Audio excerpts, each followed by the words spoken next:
Ты мой миленький, хорошенький мой котик, положу тебе сарделечку я в ротик, положу тебе колбаску и сосиску, молока налью тебе большую миську.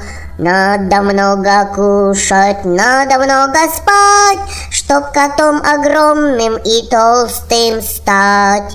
Кушай осторожно, не подавись, ох ты моя рожа, мяу-мяу, кысь-кысь.